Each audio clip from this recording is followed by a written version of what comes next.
Muy buenas tardes, estimados estudiantes. Quiero confirmar lo primero que me están escuchando y una vez me estén escuchando, entonces poder comenzar. ¿Alguien me puede confirmar? Sí, sí, profe. Ok, gracias, Darín. Primero que todo, quería comenzar la clase de hoy. Veo que me han escrito algunos que han tenido dificultades en este taller de producción de biogás. Dura 4 semanas. Estoy evaluando algunas cosas. Creo que hay algunos equipos que finalmente ustedes no los van a poder conseguir en el tema de materiales, ¿sí? El tema del termómetro, mm, si bien no es costoso, no tiene necesidad de conseguirlo. Cuando uno analiza un biodigestor, usualmente las bacterias en su etapa metabólica o su consumo de biomasa, que se genera a través del consumo de biomasa y otro aceptor de neutro, ya sea azufre o sea cualquier otro para producción de metano o sulfuros y descomposición por ende de la materia orgánica, ellas se elevan la temperatura hasta unos 38, 35 grados, entonces no, la actividad metabólica de ellas no se va a ver influenciada por el termómetro. Entonces, en este caso no es necesario que vigilen el termómetro, como tampoco no es necesario que vigilen tampoco el pH, ¿sí? Porque los pH usualmente de materia orgánica están en relación de eso, ¿sí? ¿De ese qué? De esa franja, de 6 punto eso y 7.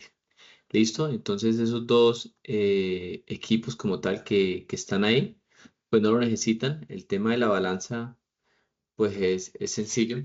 Regálame un segundo.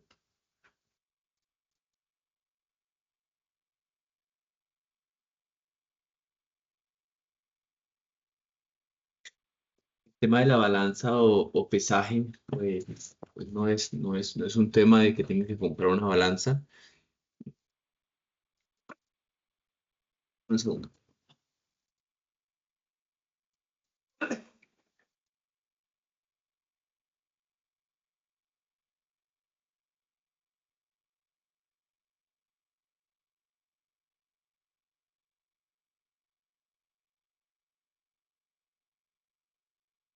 Así que ese no es un impedimento, lo pueden pedir prestado.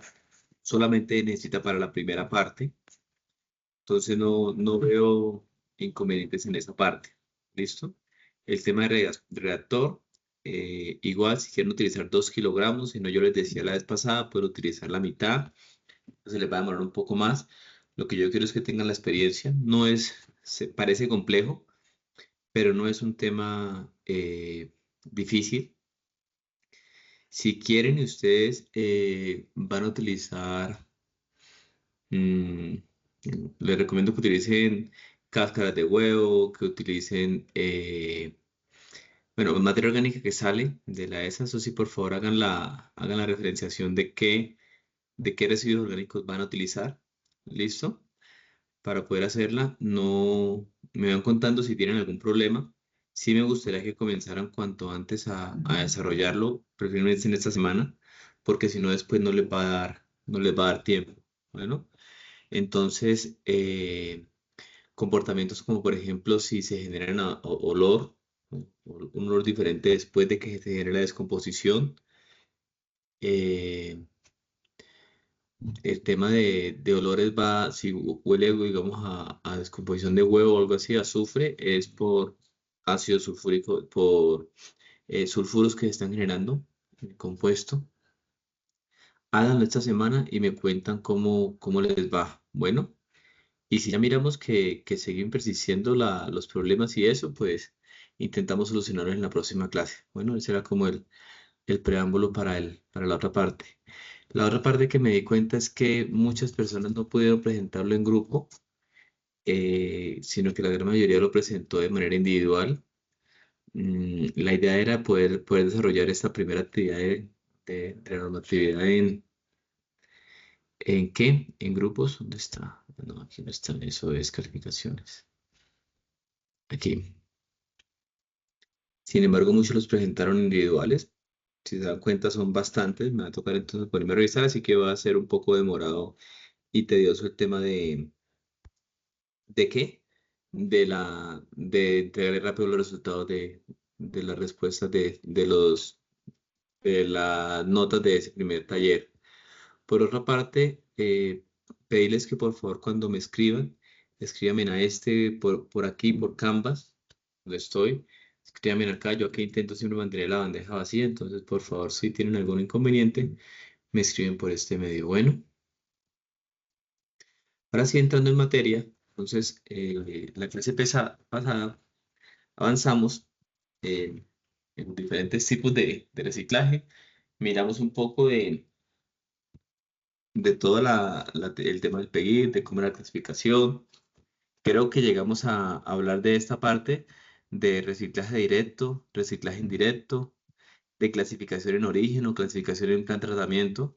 Y aquí hicimos una claridad y es que en muchas partes o municipios se tiene una muy buena separación en la fuente o en la industria. Y entonces este material sale, simplemente se organiza, se empaca y ya sale directo para ser reusado, transformado en otro producto.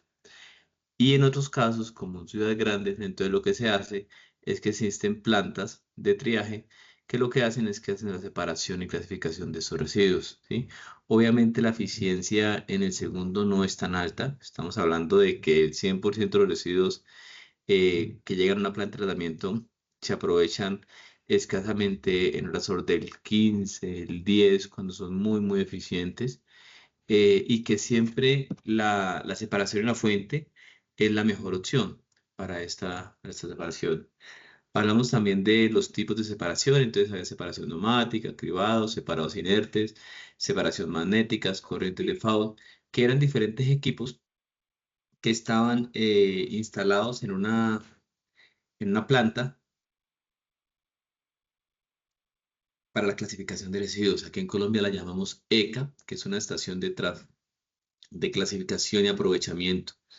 Eh, en, en que en estos últimos años los gobiernos han hecho un gran esfuerzo para que estas secas hagan parte de las empresas recicladoras y que sean ellas las encargadas de gestionarlas y manejarlas para que haya una separación eh, más eficiente. No sé si llegamos a hablar también del tema de las plantas de triaje, que son las mismas, la relación correcta de reciclaje. Entonces, básicamente, si bien ya se tienen equipos como bandas transportadoras, como electroimanes, como corrientes magnéticas, como corrientes por diferencial de aire, ¿sí?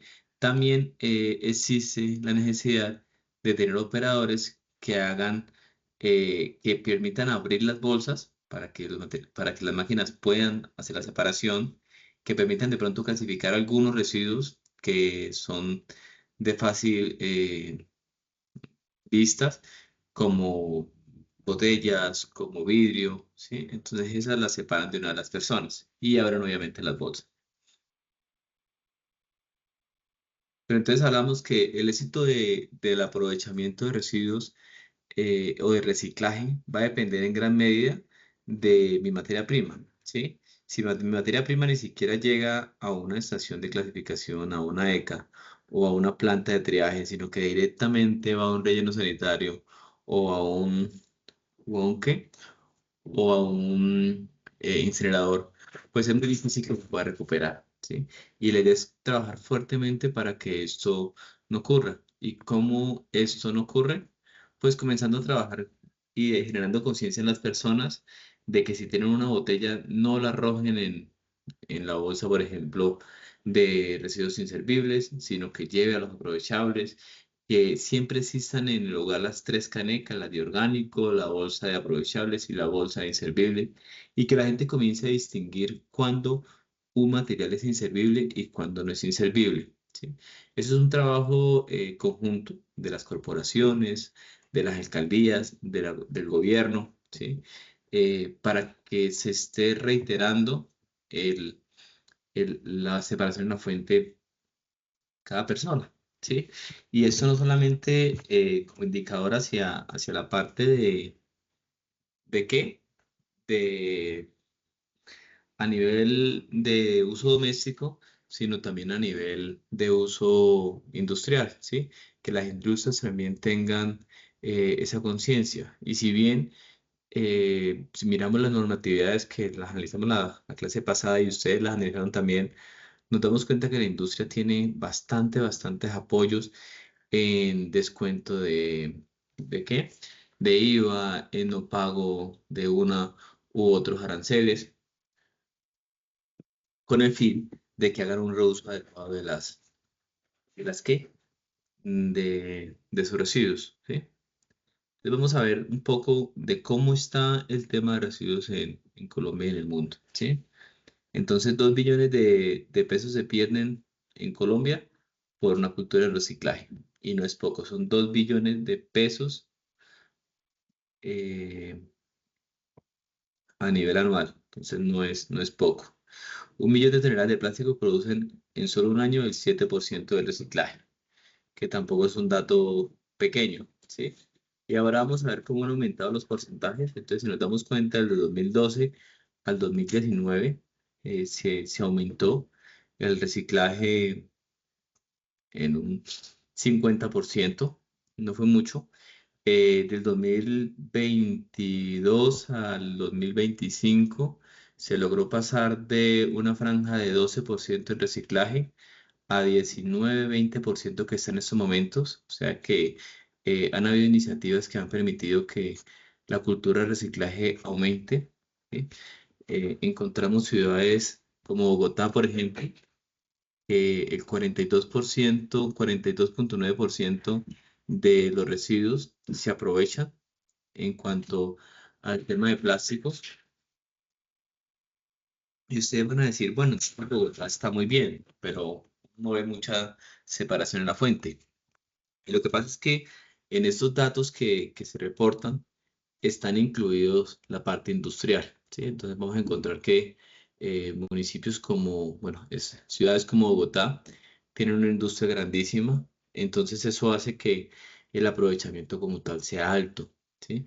Pero eso no quiere decir que el aprovechamiento en uso doméstico sea alto. El aprovechamiento en uso doméstico de materiales aprovechables está alrededor de el 15, el 20%. ¿Listo? En el Meta es uno de los departamentos que tal vez mejor tiene aprovechamiento, que es el 24,1%. Sin embargo, hay cifras que no son tan buenas, como por ejemplo Chocó, San Andrés, en el que prácticamente el reciclaje es cero, y esto se debe a dos causas.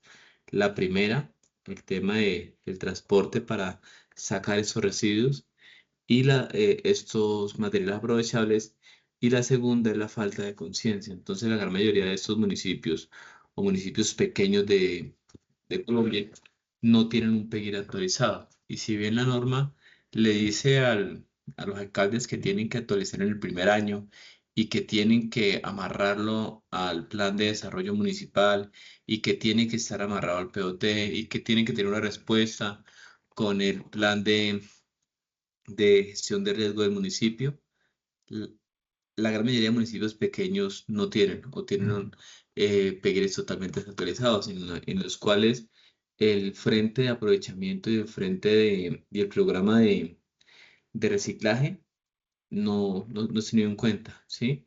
Entonces se limitan solamente a recoger todos los residuos y llevarlos a un relleno sanitario o a un sitio de exposición. Entonces, hay mucho trabajo todavía, tanto en la elaboración de PEGIR como en los programas de eficiencia para el tema de reciclajes y aprovechamiento. También hay una gran brecha en el tema de los recicladores. No tenemos,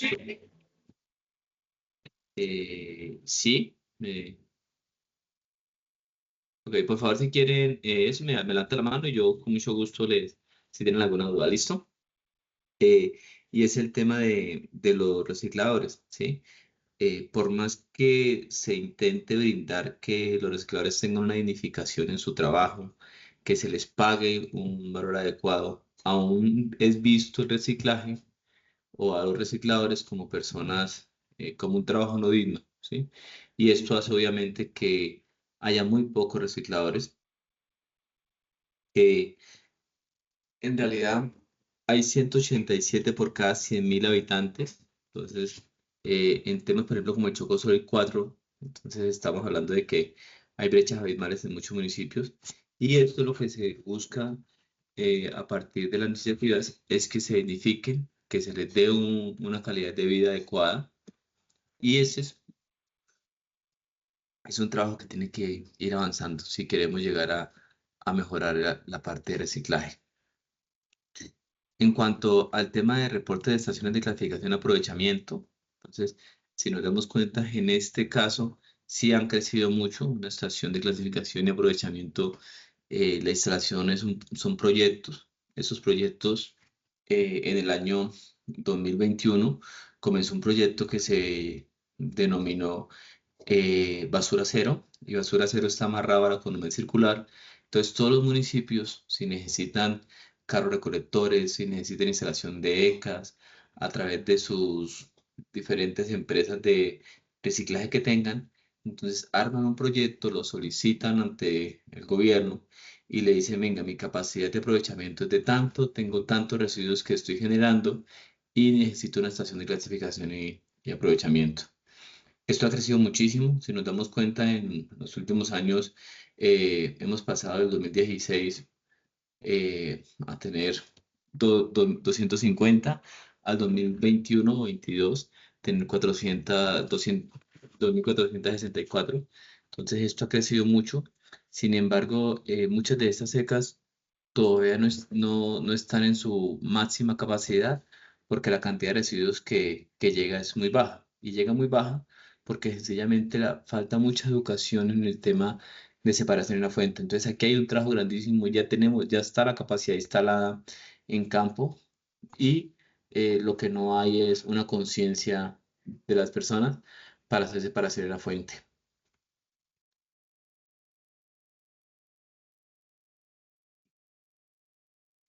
Esta tabla se observa que para el año 2024, de los 1.104 municipios que existían en el país, solo 224 reportaban las toneladas efectivamente aprovechadas en el SUBI. Esto significa que únicamente el 20.7% de los municipios cuentan con información cargada sobre esta actividad. ¿Se acuerdan que yo les hablaba de que era obligación de las empresas de reciclaje cargar como tal la cantidad de toneladas que estaban eh, recolectando en el municipio y que estaban vendiendo a las empresas? Pues sencillamente era muy poco lo que estaban reportando, ¿sí? Eso no quiere decir que el otro 79.26% de los municipios no esté haciendo un reciclaje. No, están haciendo reciclaje. El problema es que la gran mayoría de estas empresas recicladoras no reportan en el SUI la información, sino que sencillamente le dicen a la alcaldía, hice 20 toneladas o 50 toneladas en este mes, y la alcaldía automáticamente les pagaba el servicio de hacer esa recolección. Ellos ganaban por el incentivo que les daba la alcaldía, y por el otro lado ganaban por la venta de su reciclaje. En el año 2024 cambió eso, por la norma que yo les decía. Ya no se puede hacer eso, ellos tienen que reportarlo efectivamente al sistema, al SUI, y entonces ahí ya se espera que para el 2027 y 2028 ya comiencen a haber más reportes y estos valores como tal efectivos cambien, ¿sí? Y que el número obviamente de prestadores sea el real, y que comiencen a verse las toneladas reflejadas de cuánto en realidad estamos aprovechando. Ese es un valor de las toneladas aprovechadas en Bogotá. Y si nos damos cuenta, prácticamente Bogotá y Medellín y Cali están cargando con el aprovechamiento de todo el país, ¿sí? Si nos damos cuenta, de las 3 millones ¿de qué? De toneladas que se están aprovechando para el 2024, más del 60% eran de Bogotá. Y cuando vamos a ver, ¿ese qué? ese 60% de las toneladas que se aprovechan en Bogotá, la gran mayoría también son de la industria. Entonces, en realidad el trabajo aquí es muy bajo. En realidad el trabajo aquí todavía hay mucho por hacer, porque,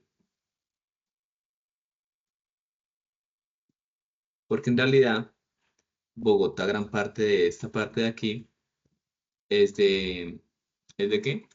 Es de la industria. Entonces, en realidad la parte es muy poca. Y de estos 2000, de estos 854.000 que quedan, está Medellín y está Cali, con un porcentaje también alto en el tema, en el tema de industria. Entonces, en realidad, en el tema de separación de la fuente, que es el, el, el mayor consumidor de esos residuos, o que podría generar la mayor producción de residuos aprovechables, pues no está vista. No está vista en esta presentación. Bueno, este es el reporte general por familias de material aprovechados. Entonces, ¿qué es lo que más se aprovecha? Más se aprovecha plástico, y este plástico generalmente viene de industria. El tema de plástico en el sector doméstico es muy, muy bajo lo que se aprovecha. El tema de papel y cartón es alto, se aprovecha tanto en la industria, pero se aprovecha más que todo en el comercio y en las oficinas. Entonces, este 44%, que es lo que más se aprovecha básicamente de eso. De uso doméstico hay una parte, pero no es alta. Después tenemos el tema del vidrio, que se aprovecha el 7,61%. Recordemos que el vidrio debería ser, y aquí hablábamos que el vidrio es uno de los materiales que debería ser el 100% aprovechado, ¿sí?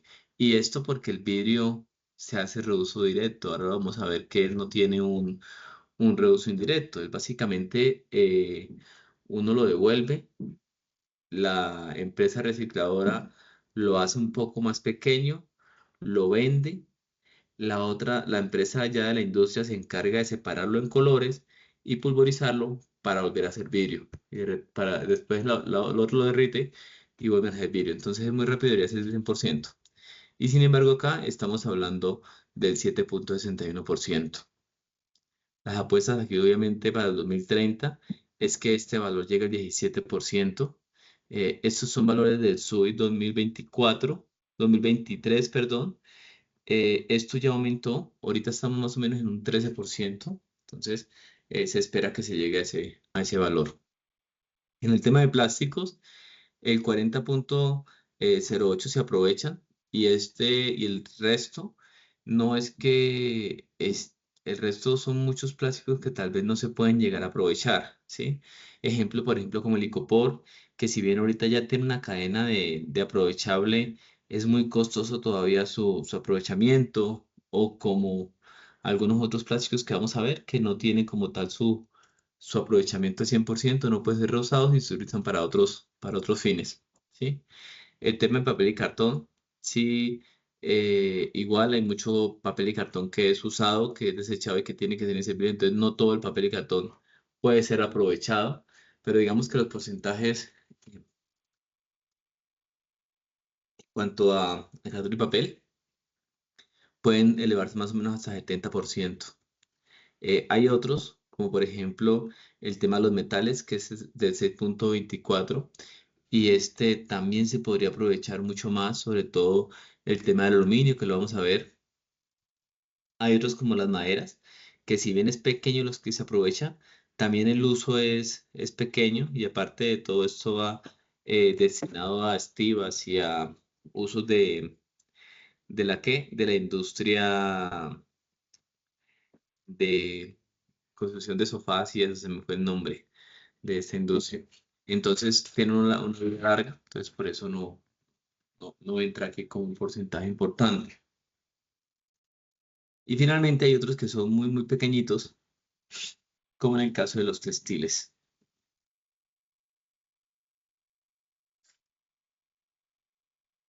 Ese es el comportamiento aprovechables y no aprovechables en Bogotá. Nos damos cuenta, esta es una tonelada, en verde están las toneladas por días aprovechadas, la población como va creciendo, y las toneladas de residuos generados. Entonces, si nos damos cuenta, ya comenzamos desde 2016 a aprovechar un poco más, ¿sí? Y entonces nos damos cuenta que ya en el 2024 casi estamos en 50% según la población de las personas. Bueno, entonces ya se comienza. Y eso obviamente aquí está amarrado a la industria y el uso doméstico. Entonces hay unos esfuerzos respecto a eso.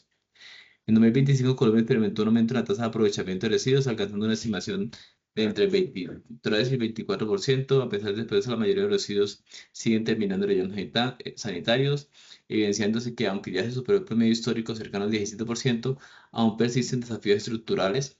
Esto eh, relacionado sobre todo en el tema de separación en la fuente y en el tema de uso de algunos residuos, de algunos materiales que ya no deberían ser utilizados y que sin embargo la industria persiste en utilizarlos. Pero cómo yo hago un seguimiento de separación en la fuente para saber si está o no está haciéndose un aprovechamiento? ¿Sí? Entonces, lo que yo hago para poder conocer cómo es mi eficiencia en un municipio, entonces vamos a coger un municipio X. Este municipio X genera,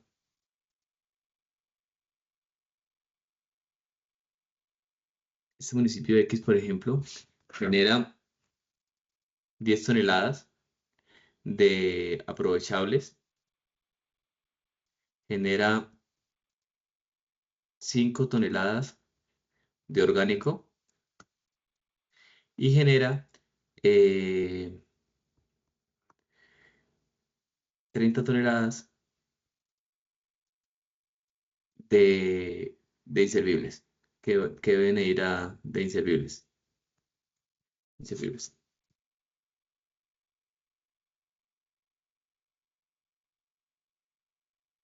inservibles. Bueno, entonces, ¿qué hago yo? Lo primero que tengo que hacer es identificar las rutas. Entonces van a haber unas rutas que van hacia el sector doméstico o la zona urbana que está más relacionada con la parte comercial. Otra ruta que es la parte industrial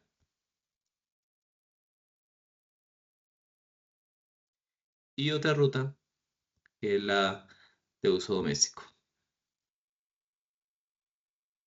Esas tres rutas son importantes diferenciarlas en el sector urbano porque de ellas van a tener una caracterización diferente. Entonces yo cada 6 meses le digo al municipio, voy a hacer una caracterización. Entonces, ¿qué tiene que hacer en las empresas públicas? Pasan el día que el carro está recolectando las 10 toneladas de aprovechamiento, recojo una cantidad,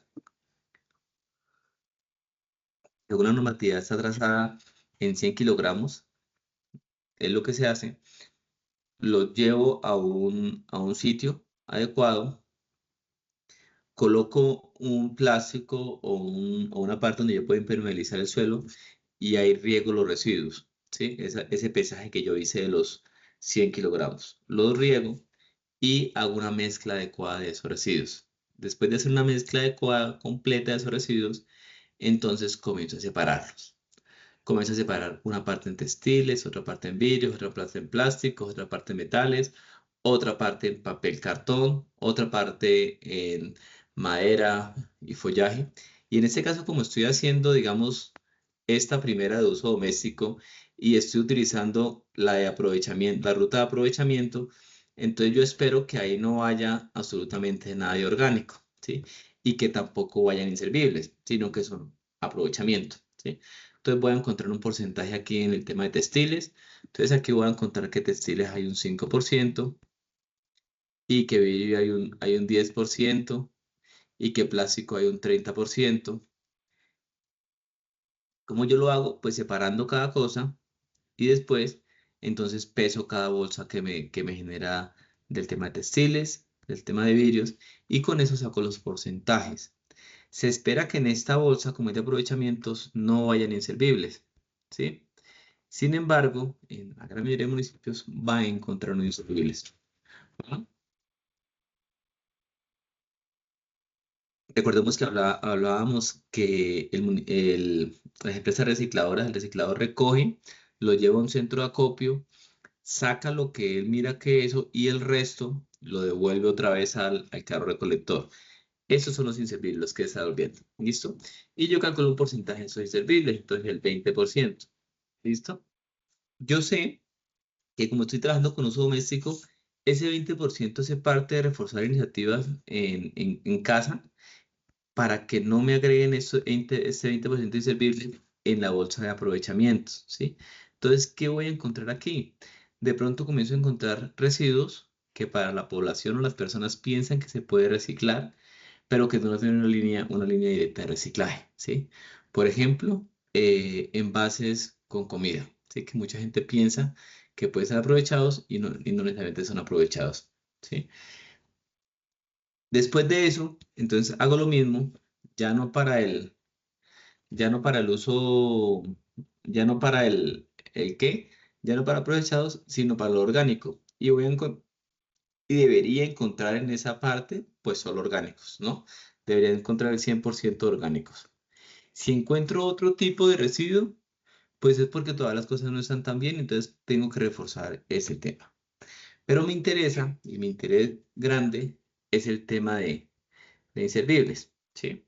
Entonces yo llego, hago lo mismo con los inservibles y en teoría yo no debería encontrar ni textiles, ni vidrio, ni plástico, ni metales en esos inservibles.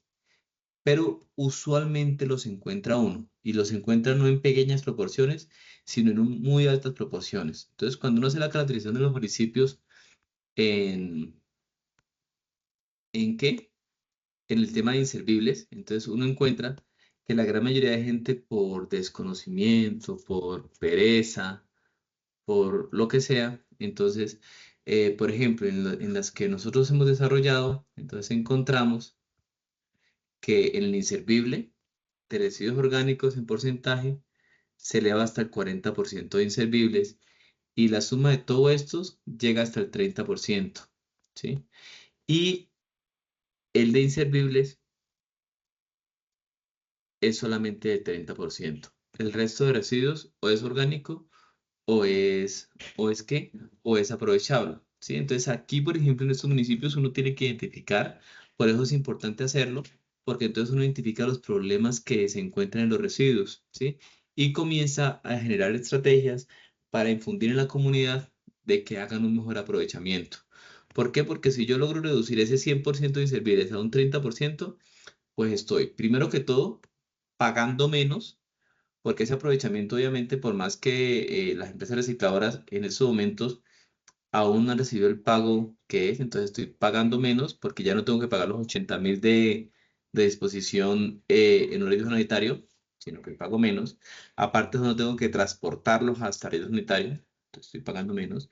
Y segundo que todo, estoy ampliando la vía de relleno sanitario. Esto obviamente tiene una repercusión grande en el tema de las personas, ¿sí? De los suscriptores. Si yo hago una separación de la fuente adecuada, uno se da cuenta de que en costos de producción se baja muchísimo y que el municipio inclusive puede llegar a generar bonos de reciclaje hacia los suscriptores, ¿sí? Entonces los suscriptores, como hacen una muy buena separación, entonces yo les coloco un bono de subsidio para que ya no paguen 20.000 en residuos, sino que paguen solamente 15.000, ¿sí? Esto en algunos municipios existe y es una muy buena estrategia para que las personas hagan un reciclaje adecuado. ¿Qué pasa con esto? Que esto solo se puede hacer cuando también se puede hacer el comparendo ambiental. Entonces muchos municipios no lo han implementado todavía. Esa es una de, de las falencias que se tienen. Bueno, no sé si tienen dudas en este tema. Bueno, después de hacer la de uso doméstico, entonces me voy para el uso comercial y miro qué están sacando en el comercio, cómo lo están disponiendo, ¿sí? La idea es que el comercio no va a tener, en su gran mayoría solo va a tener papel, entonces solo va a tener papel y de pronto residuos de alimentos, ¿sí? O inservibles. Y inservibles, obviamente, ¿listo? Entonces, los caracterizo y lo hago. Y lo mismo hago para la industria, ¿sí? Y la industria es un poco más complejo porque ya no saco los 100 kilos de todas las industrias, sino que lo puedo hacer sectorizado por zona de industria, ¿sí? Por industria.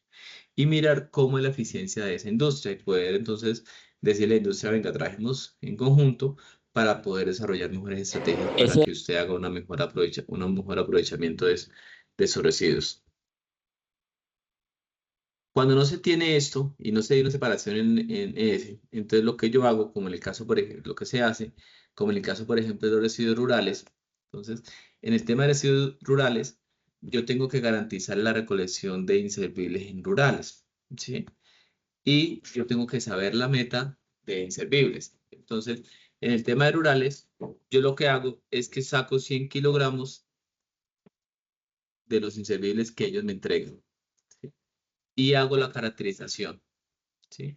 Si encuentro residuos orgánicos, ahí yo puedo hacer dos cosas. Una, trabajo con la comunidad y les digo, venga, usted no tienen por qué llevar residuos orgánicos, porque es que en el tema de residuos orgánicos, ustedes como unidad productiva agropecuaria tienen el deber de hacer compost, abono orgánico, cualquier estrategia para que no se les entregue. Ustedes tienen el espacio adecuado en su UPA para que hagan ese aprovechamiento. Entonces no se debería de decidir. Y el tema ¿de qué?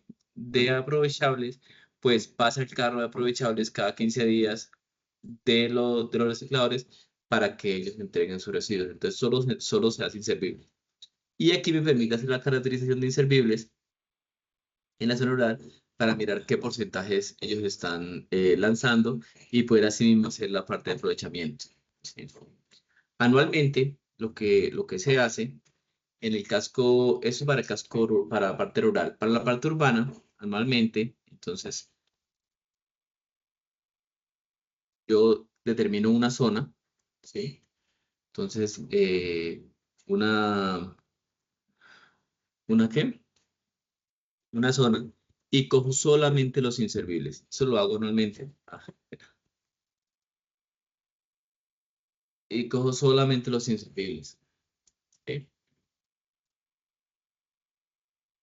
Y hago mi caracterización de residuos inservibles. Cojo los 100 kilogramos de inservible y hago mi caracterización. ¿Para qué? Para yo saber respecto a las proyecciones que yo coloqué en el PEGIR, cómo está el tema de aprovechamiento. Entonces, ¿qué pasa? Que yo cuando elaboro un PEGIR, entonces yo en el primer año le coloco que voy a hacer el 3% de mis residuos van a ser aprovechados. Para el segundo año va a ser el 5%. ¿Sí? ¿Cómo yo lo mido? Pues con la cantidad de toneladas que yo estoy disponiendo en el relleno sanitario y con la cantidad de toneladas que yo estoy gestionando a través de residuos orgánicos o de residuos o de las toneladas que me reportaron en el SUI.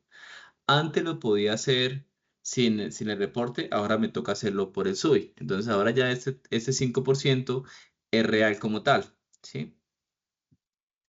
¿Qué hago yo? Hago la caracterización y miro cuánto de esos textiles o cuánto de esos vidrios ha disminuido mi porcentaje. Entonces resulta que en el primer año yo tenía un 80% de inservibles, en este caso, y tenía un 5% por aquí, un 3% por aquí, un 2% por aquí, y aquí en residuos tenía, qué sé yo, un 10%. Esto va cambiando a medida de que van pasando los años y de que yo desarrollo estrategias, entonces este va a aumentar a 8, este puede aumentar a 5, este puede aumentar a 4 y este puede aumentar a 20, ¿sí? Y obviamente este pues va a pasar, digamos, a 60%, ¿sí? Entonces yo aquí voy corroborando cuál va a ser mi eficiencia o hasta qué punto puedo llegar yo para poder proyectar eso a mis 10 años, ¿sí? Entonces, en el primer año, cuando yo lo pegué, por eso es obligación hacer una caracterización para saber hasta dónde voy a llegar yo. Entonces, yo lo trazo al 15%, ¿sí? El país, por ejemplo, lo había trazado al 17%, ahora ya en el 23%. Pero se espera que para el 2030 llegue al 30%, al 25%, ¿sí? Entonces, lo mismo para los municipios. Ellos también gestionan sus recursos y con la caracterización pueden ir verificando si voy cumpliendo con ese 5% en el segundo año o si me estoy quedando corto. Y si me estoy quedando corto, entonces me toca hacer iniciativas, reforzar la parte para hacer una fuente a través de campañas y eso, de campañas u otras actividades para poder garantizar que esto en el tema de vidrios, textiles, plásticos y que el aprovechamiento como el residuos de orgánicos vaya aumentando.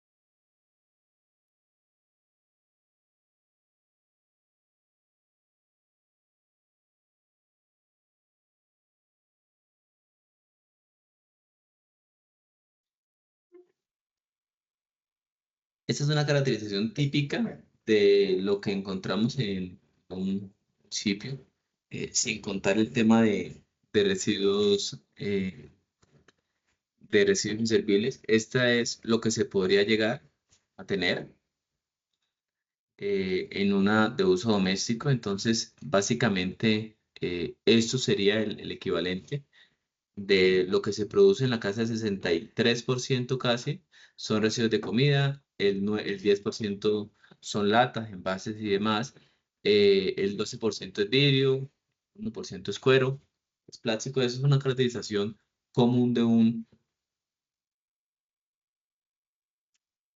uso doméstico, ¿sí?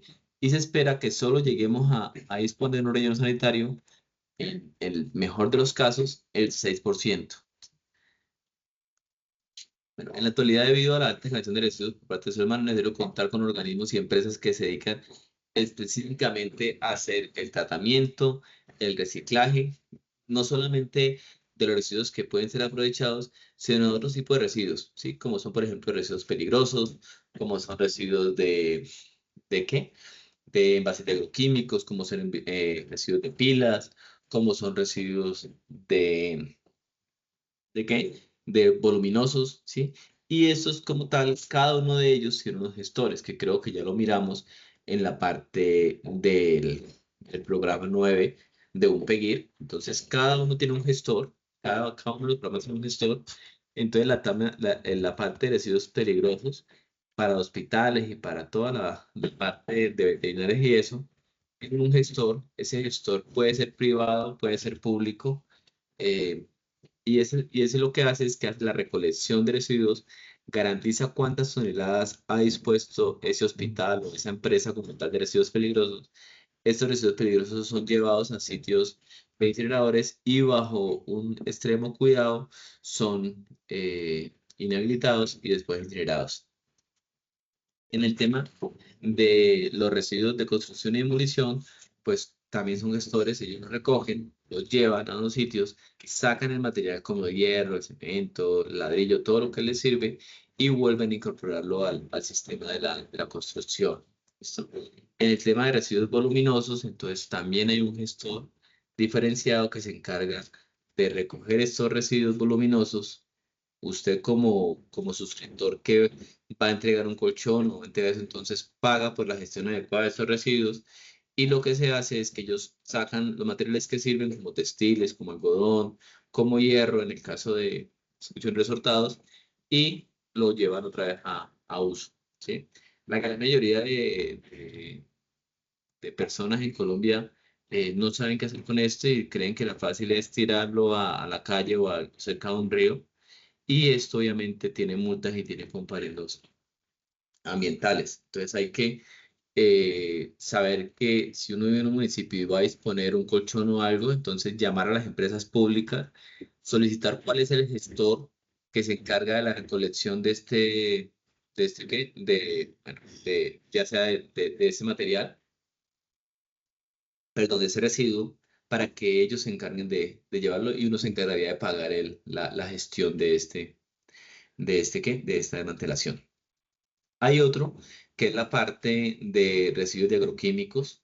Si bien estas empresas que son los gestores de la parte de agroquímicos no, no son pagados directamente por el gobierno, sino que son pagados por las empresas que producen estos productos, en el caso Valle, eh, bueno, cualquiera de las que tengan.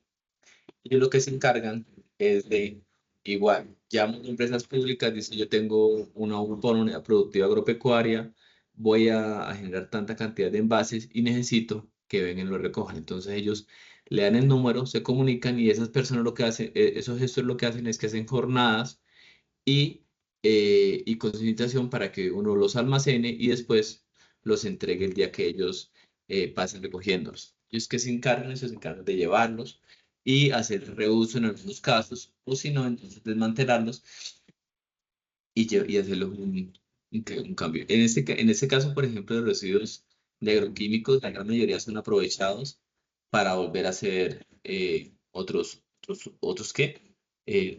embalajes para volver a entregar los productos.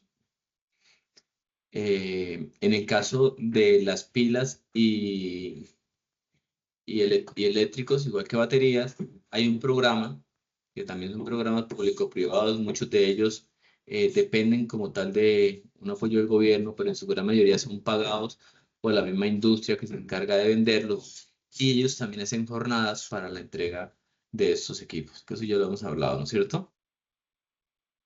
Finalmente, entonces, están las estaciones de clasificación y aprovechamiento.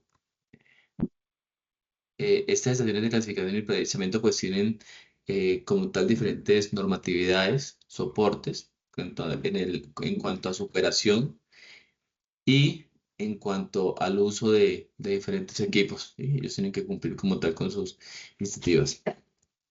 Una ECA es una instalación técnicamente diseñada con criterios de ingeniería, eficiencia, economía. No se puede hacer una ECA improvisada, se tiene que tener como tal un respaldo y un soporte tanto eh, de estudios normativos como de estudios ingenieriles que funcionen. Y también están supeditadas por las empresas por las corporaciones para que le hagan vigilancia, para que tengan un control adecuado. Entonces, estas secas están vigiladas usualmente por salubridad, por el ministerio, las entidades municipales y están supeditadas también o vigiladas por las empresas, corporaciones. Básicamente lo que yo le venía diciendo, tiene una recepción, un pesaje, una clasificación selectiva, una separación de material, entonces, y después finalmente un almacenamiento, que es papel, cartón, vidrio, plástico. Algunos de ellos son triturados, otros son peletizados, otros son prensados y finalmente llevados al comercio. Y en el comercio ellos se encargan de hacer el resto de manufactura para poder llevarlos otra vez a hacer el uso adecuado. ¿Qué tiene que tener? Pues obviamente hay unas condiciones de diseño, condiciones de infraestructura, tienen que cumplir con una ubicación, tanto para el tema costo efectivo, como también para el tema de los impactos que pueden generar en cuanto a ruido, en cuanto a olores, en cuanto a polvo que se genere, pues tienen que estar retirados, no pueden estar dentro de la zona urbana, pero también no tienen que estar alejados porque los costos pues se van a elevar. Voy a tomar este pequeño video. Hola y bienvenidos a Por favor, me dicen si lo están escuchando. todos. Nos encontramos hoy acá en la estación de clasificación. Sí. Hola y bienvenidos. Sí, señor. Ok. A todos. Nos encontramos hoy acá en la estación de clasificación y aprovechamiento en varias ECA. Este es el lugar donde llegan todos los residuos aprovechables que recolectamos a través de nuestra ruta Recicla, Puntos Naranja y nuestro esquema de puerta a puerta. Acá nos encargamos de separar y clasificar el material para que después sea comercializado y transformado en materias primas y pueda llegar a nuevas cadenas productivas. Adicional a eso, nosotros hemos recuperado a través de los puntos naranja residuos postconsumo. 14.8 toneladas de residuos entre pilas, luminarias, residuos de aparatos eléctricos y electrónicos, medicamentos vencidos y envases de plaguicidas. También recuperamos 51 unidades de baterías ácido plomo y más de 30.000 unidades de llantas usadas. Durante el año pasado, aún a pesar de la pandemia, Envarias continuó con su labor de aprovechamiento y recuperamos 598 toneladas de material aprovechable. Como pueden ver, para Envarias es muy importante seguir con este trabajo del reciclaje y para eso los necesitamos a ustedes, porque estar al lado de ustedes es mejor. Eso, chicos, aquí a grosso modo se ve entonces que es una estación de clasificación y aprovechamiento, ¿sí? Eh, Hola y bienvenidos a todos. en algunas partes nos damos cuenta de que, por ejemplo, esta no solamente hacía aprovechamiento de materiales clave, sino que también eran estas empresas, estas gestoras de recolección de pilas y eso. Posiblemente ellas se las entreguen, ellas no hagan la desmantelación de pilas electrónicos y eso, sino que se las entregan a la gestora que se encarga de de la ventilación, porque estas pilas lo que se hace es que ya a nivel industrial se remueve el material de aluminio y se saca la parte interna en el tema de pilas, en el tema material, pues se sacan los diferentes materiales, el plomo y diferentes. Entonces yo creo que ellos lo hagan aquí, ellos simplemente se encargan de la recolección y se lo entregan a esos gestores. Bueno, chicos, vamos a dejar ahí por hoy, creo que descartar. Listo, chicos. La próxima clase entonces vamos a comenzar a mirar el tema del vidrio. Vamos a arrancar conociendo cómo se genera el vidrio para a partir de ahí entonces poder comenzar a ver por qué es importante aprovecharlo. Listo, chicos, no sé si tienen preguntas. Les encargo que por favor Profe, echen una ojeada, hagan el reactor y me cuando cuéntame, Arturo. profe, precisamente iba a hablarle de eso porque no solo mi persona, sino varios compañeros, no es solamente por el tema de los suministros que necesitamos para el tema del bioreactor, es el espacio, digamos, que se requiere para eso. Por ejemplo, solo lo puede hacer uno de los compañeros, no creo o sea, que del grupo todos lo tengamos que hacer. Además, o sea, me preocupa más bien también el espacio y el sitio donde se disponga de eso, porque muchos vivimos en apartamentos. Por ejemplo, yo hice un bioreactor en la universidad cuando hice mi pregrado, pero la universidad nos prestó el sitio, nos dijo, como sabemos que eso puede generar olores, X o Y cosas, aquí tienen el sitio, vengan acá, dispongan de... Entonces, digamos que si de pronto se considera una actividad referente al tema, que no involucre algo, digamos, experimental, porque, pues, más que todo Listo. por el tema de espacio, disponibilidad y Sí, todo eso, profe. sí, Arturo, estoy analizándolo. Déjame entonces y planteamos a ver esa actividad. Bueno, déjame y la planteamos y la próxima clase entonces les traigo una propuesta. Bueno, el que lo pueda hacer no tiene ningún inconveniente, desarróllela y voy a intentar entonces buscar otra actividad para las personas que definitivamente no lo pueden desarrollar. Bueno, Gracias, profe. ok, bueno, entonces pasen una feliz Gracias, tarde. profe. Ok, pasen una feliz tarde y que estén muy bien. Hasta luego. Gracias, hasta luego. Gracias. Hasta luego, profe. Gracias. Hasta luego. Gracias, buenas noches. Gracias, hasta luego.